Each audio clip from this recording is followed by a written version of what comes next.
নেই। ফল পাকলে এই বাগানে শিশুদের নিয়ে আয়োজন করা হয় ফল উৎসব। এছাড়া সারা বছর জুড়েই থাকে খেলাধুলা সহ বিনোদনের নানা ব্যবস্থা। কুষ্টিয়া থেকে দেবেশ চন্দ্র সরকারের প্রতিবেদন।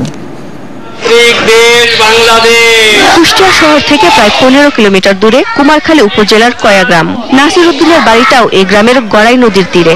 নিজ উদ্যোগে বাড়ির আঙিনায় গড়ে তুলেছেন প্রাথমিক বিদ্যালয়ে পড়ুয়া শিক্ষার্থীদের বিনোদন কেন্দ্র। এই বাগানে রয়েছে 170 প্রজাতির ফলজ ও ভেষজ গাছ। গাছে ফল পাকলে শিশুদের নিয়ে উৎসব হয় বাগানে। তাদেরকে পরিচয় করিয়ে দেওয়া হয় ফুল, ফল আর ঔষধি গাছের সাথে।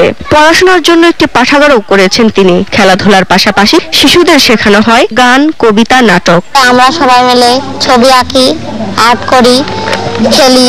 আমাদের স্যার আমাদের জন্য বিশেষ রকম ওই অনুষ্ঠান করে, এখানে আমাদের পুরস্কার দেয়। আমাদের স্যার এখানে গাছ চেনান, পাখি চেনান। আমরা এখানে বইগুলো পড়ে অনেক কিছু শিখতে পারি, মজা পাই। 2007 সালে সরকারি প্রাথমিক বিদ্যালয়ের শিক্ষকতা থেকে অবসর নেন নাসির উদ্দিন। এরপর পেনশনের টাকার একটা অংশ দিয়ে গড়ে তোলেন শিশুদের এই বিনোদন কেন্দ্র।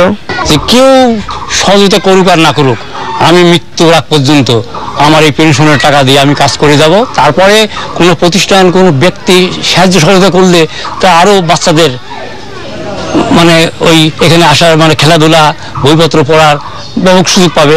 জেলার প্রতিটি গ্রামে পাঠাগার গড়ে তুলতেও বাড়ি বাড়ি গিয়ে স্থানীয় মানুষকে উৎসাহ দেন নাসির উদ্দিন।